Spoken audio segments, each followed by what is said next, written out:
Live. And then how do I share this link? Okay, I'm not going to go live now. Hi, let's see.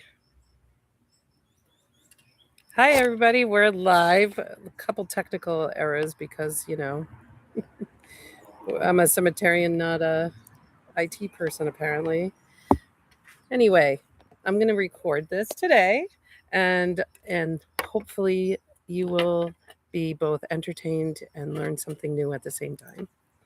I am going to introduce myself, and then I'm going to introduce our friend here and author, Amanda. So, my name is Mel Bennett. I am the co founder and creator of Life Forest Cemeteries.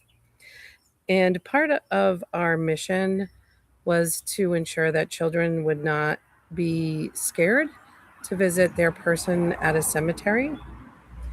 And with that mission, we had learned that children don't have a lot of support and educational resources around death and emotions and death education. And on top of that, adults don't have a lot of good knowledge around the way to communicate with children. Children grieve differently, and I learned that through this process. And I think that the information about grief should be readily accessible and not cost money, or at least have the ability for people to get information they need in easy reach, and we have the ability to do that at Life Forest. So we're hoping that we get this information out to as many kids and families that need it. So in that regard, I'm gonna there we go. There you are. All right. I would like to introduce you to my friend and author, illustrator, Amanda Goodell. Did I say it right? Yes, nailed it. First time for everything. Yes. um, so, Amanda and I met while playing roller derby, believe it or not, many years ago. And she and I hit it off immediately. She's just a fun and easygoing person. And I realized through the years that she had a way of kind of like working with people and communicating with people off the track, of course. That like a mediator, she always kind of was the calming force, unless she was coming at you on roller skates. Not so calm. Competitive. I'm competitive. She's competitive on the track and compassionate off the track. So that's a good combination for a person, especially a teammate. So when I started Life Forest, there was a burial that took place very early on, and it was two young boys who were burying their dad. And I watched kind of from the side. The their father had passed away from an addiction disease really young, and the boys were maybe 5 and 7, and they wanted to help out. They wanted to be part of what was going on. And as I watched them and they were taking in the environment around them, I realized that, you know, they were trying to move through what was going on while still being a kid, right? So they knew it was heavy, they understood that. But what stuck out most to me was at the end, the little boy looked up to his mom and said, "Can we go swimming now?" And I thought, oh, what a hard day to go through burying your dad. Um, and, being able to go swimming is a softer ending to the day. I mean, it's not going to change it, but it certainly helps. And as everybody kind of left, I thought, well, I wish there was something I could have given these kids so that they didn't just kind of leave empty-handed. And that's when the phone call to my friend Amanda happened, because I knew that she was working with children. And I think at this point, I'm going to introduce her, and she can kind of tell you her experience, what she does, and why it is that, and how it is that she understands in order to have taken on this project. So, Yeah, so I am a board certified behavior analyst, and I'm also a licensed clinician um, for a community mental health program working specifically with children um, with all different diagnoses. And I've always wanted to write a children's book. So it was a wonderful project that fell into my lap at the right time, a great opportunity. Um, and once Mel explained the mission, I sought a couple of co-authors. I enjoy the group process. I feel like we're able to accomplish a lot more and make sure that we don't miss anything when creating content like that. So I put together a team of one former coworker that used to work in children's outreach. She now works at an elementary school. And that is Stephanie Rush, and then Rachel Lally, who is a licensed mental health clinician, also at Riverbend at this time. can you tell me about, like, give me an example of perhaps a child and maybe a way that they would behave after a loss that would kind of, surprise an adult or in their lives, or somebody who didn't have the education that you and Stephanie and Rachel have? Yeah, so sometimes kids won't really even acknowledge the loss. They'll just kind of go about their business and they're feeling things out. And so often parents will think that they don't fully understand what's going on, so they don't bother talking with them about loss or grief to educate them or help them understand like how to have any closure with that. And then I've had parents talk to us and approach us to share that 2 years after the passing, they start like talking about a dog that they lost or a family member that they lost, and having a really difficult time with that, with a lot of dysregulation, a lot of significant behaviors. They're quick to get frustrated, and so parents get really confused because in their mind it happened 2 years ago or 3 years ago. But the children just process grief in different ways, and sometimes it takes a while. Sometimes, you might see them crying and then they're fine. And then, a month down the road, they might have behaviors or start processing it in a very delayed way.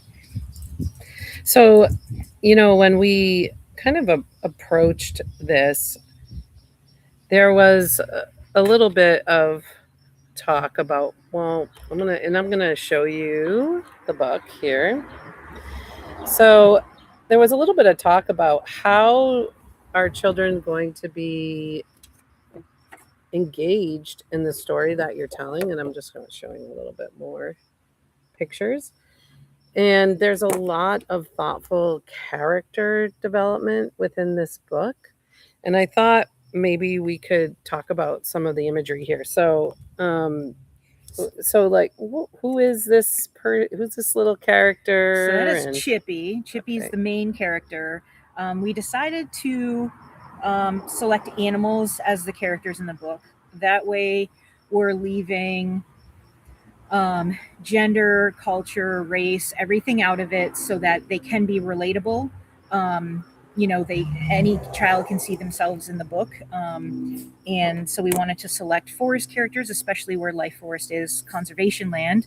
We thought it makes a lot of sense to have a lot of animals there, as you see a lot of squirrels and birds and skunks and foxes, Yeah. and all sorts of things on the property. Holding this up, but in particular, so this was chosen for the cover. You're going to see when you get your copy of the book, there are lots of different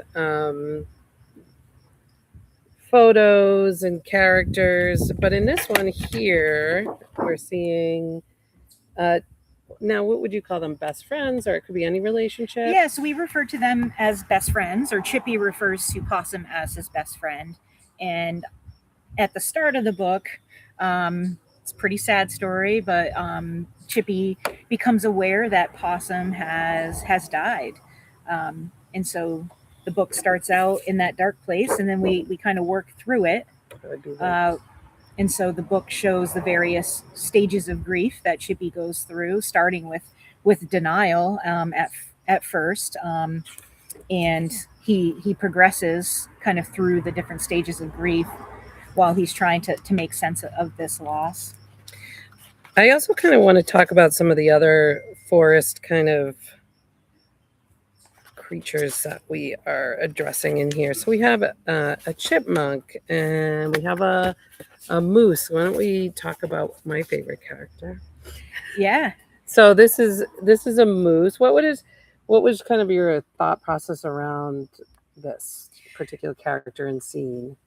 Um, well, this scene starts after Chippy just kind of Oh, it falls does. apart. So, he was in denial after hearing the news, and so he went to all the places that he and Possum used to hang out, especially at that time of day, searching for him because he needed to see with his own eyes that he wasn't there, and he, was in disbelief. And then he just gets really tired and starts feeling really overwhelmed by his emotions, and so all the forest animals are also aware of this, which is helpful because, when we think about children, they go to school for a lot of the time, they might have different activities. And so it really takes a village sometimes to help a kid who's going through a difficult situation or difficult time in their life. And so this whole village of animals is coming together to help him learn about things and learn how to handle some of those emotions that he has in the moment. We do recognize this isn't a traditional children's book. It's quite lengthy comparatively. Um, but we did break up following each section where Chippy's displaying a particular emotion. We broke up each of those sections with a full open spread. And so the one that Mel just showed you was with Moose, and it's as after Chippy is experiencing a lot of frustration, Moose helps move him to another area to meet another forest animal that can potentially help him out with what he's feeling at that time. And so the original picture was a full open page break that has no text on it.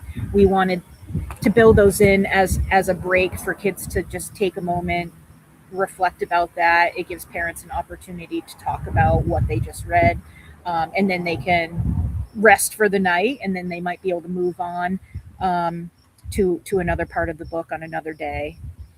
That makes sense. So within the book, we have a lot of different characters, and a lot of different characters are helping, if I understand this correctly, helping Chippy to kind of work through the different emotions that the child may feel. So the woodland characters, are basically representing different emotions. Yeah, they're knowledgeable in theory. They're knowledgeable adults, and so as he moves, Moose brings him to, I believe, Turtle, Yep, and Turtle's very knowledgeable. Um, he is turtle. yes, there we go. Mhm. Yeah, so Turtle's knowledgeable, and then as Chippy starts getting more frustrated and moves into anger, Turtle helps him find Beaver, and Beaver really teaches him some solid. Yes. Yeah, Beaver will teach him some solid skills to really kind of process that anger and like work it out of his body, doing some heavy work, using his muscles, and being able to break sticks and really get all of those feelings out. Can you tell me a little bit more about your co-authors and why you chose them to be involved in this project? So I reached out directly to Amanda. I did not know the other co-authors prior to the book project, but they have brought an incredible amount of thought and dedication to this book and to Life Forest. And so I'd kind of like maybe want to learn a little bit more about them. So how did you get to know Stephanie Rush and a little bit about her? What's her story? Yeah, so I've been with my current organization for 20 years, and maybe 6 or 7 years ago, I had worked with Steph Rush there for probably 6 or 7 years. So we're always collaborating, doing group activities with the children that we work with. We were both in the same role, and she's just somebody that has a lot of wonderful ideas and like wonderful energy. And I knew that she would be a perfect person to seek out. I prefer I prefer working with a team, as I stated earlier. So she was my go-to. I knew for sure that I wanted to work with Steph if she was open to it, which she thankfully was, and had her own connection to Life Forest already. So it just kind of seemed like serendipitous.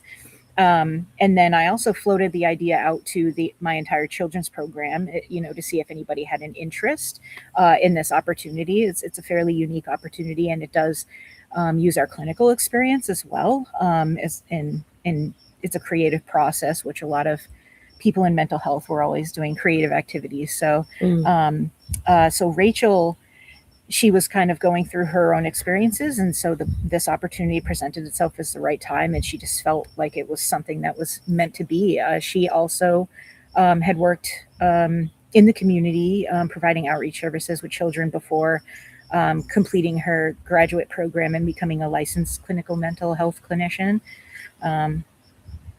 It's really been wonderful for me to have so much more exposure through this process to educated people around grief and management, and people who have the access to resources in a way that I think the general public doesn't know about or have. So, when you bring the experts into this circle, then you're also bringing in their opportunities and their learning experiences and the resources that they have learned to kind of look to. And so while we're kind of compiling all this knowledge into this like beautiful story, I would like to learn like what were some of the places that you reached to in order to kind of reference knowledge. I know at the end of the book you offer a really good list of grief support resources, and I'm thinking it might be nice if we kind of acknowledge those and share those with our listeners. Yeah, so in working in community mental health, we are always providing resources to families going through any variety. It could be financial resources, it could be referrals to other programs. There are a lot of like partnerships within mental health that my agency has formed. So we're often working with the Department of Health and Human Services, NAMI. And so we just wanted to have an entire page dedicated to grief support resources in particular. Some are larger, more like nationwide resources. So we included the 988 suicide and crisis helpline or lifeline that people can reach out at any time of the day, 24/7, if you're in need of any sort of like mental health counseling, or you're just in a crisis, just to kind of help you get through that day or that night. And then we also try to include some more like local type agencies. And let's see, so we have Children's Bereavement Center, Rainbows for All Children, Good Grief, which has a lot of fantastic resources. We spoke with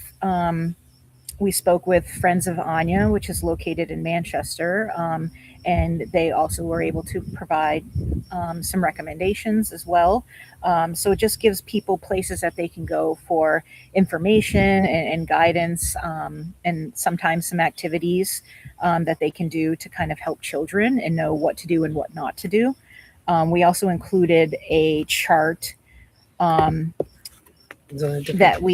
so Good Grief, their website, provided this wonderful chart that we put in the book because it breaks down all the different types of behaviors that you might see, or like the level of processing that different kids in different age ranges might have. And so we thought that would be very helpful for families.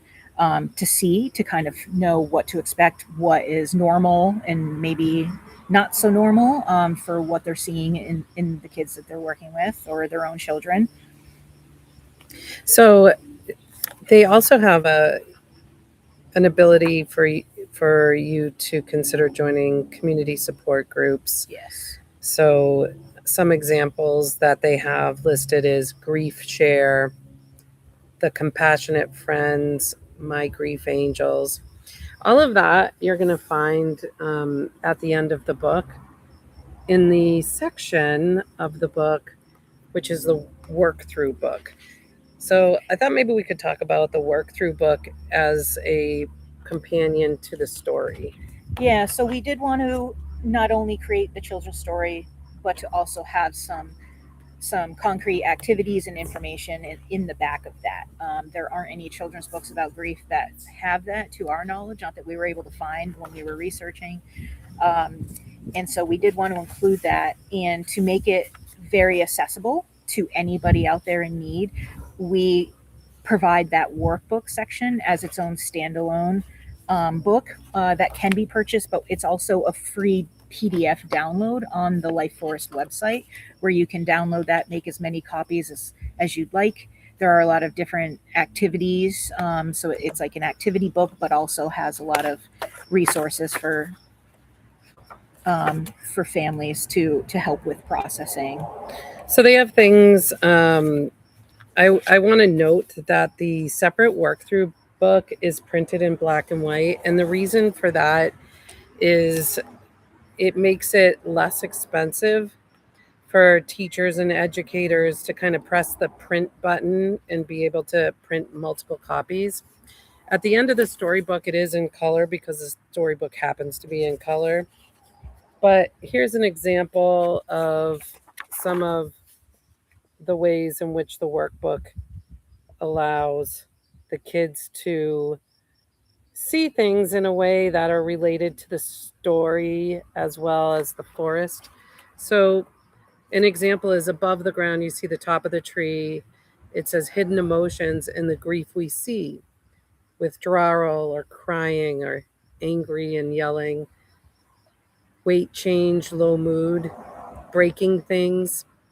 But underneath the tree is the grief that we don't get to see, the nightmares, pain, numbness, maybe some guilt, silence, kids feeling overwhelmed.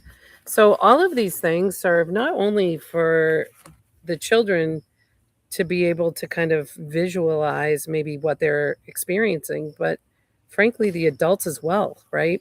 Yeah. So, to put a little bit more visual acknowledgement, I guess.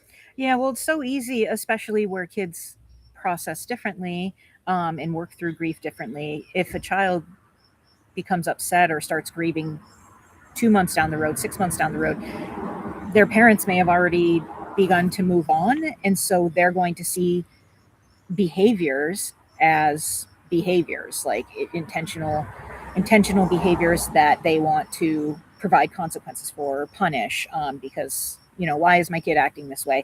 And they're not going to think like, oh, hey, this could be grief, they're grieving. So we wanted to really acknowledge that, that sometimes what they show on the outside, there's a lot more on the inside that's a lot deeper, like deeper things that they're feeling. um, So, along with this, we do have some exciting news. We have had the opportunity through a grant with the United Way to be able to bring this book and this workbook to life on the land. Having the opportunity for their caregivers or people who are working to educate other people to support children, and also, of course, the families who have lost loved ones and have their person buried on the land, their children to be able to visit the story walk in a way that's engaging, educational, and allows them to work through grief by both using their body, their mind in a setting that is peaceful and beautiful and calm and fun. We want it to be fun. Yeah. So we are very excited to announce that work will begin on the story walk this season. We will be in our planning stages of exactly where the different stations will be placed on the land, as well as what each of those stations will be engaging the children and how. So we're very excited about that. If you have children that you think will want to test our story walk, please contact us. We would love that. And we will be able to inform you down the line about how that's taking place. And I'm excited about that. And maybe we'll be able to kind of include clips of our conversation today with those small bits of little peekers of what we're doing and how we're doing it on the land. I'm going to, is there anything else that you wanted to talk about that I didn't think of? I don't believe so. I am going to now kind of give our summary of basically what we talked about, and then also let you know what we will be talking about next month. So, our live sessions are the second Tuesday of the month at noon, little lunch break for our professionals. So, Amanda has to go back to work after this. Like, can I steal Like you we on a get lunch break? breaks. We don't get lunch breaks. So, yeah, notice how she didn't eat. Here's your lunch break.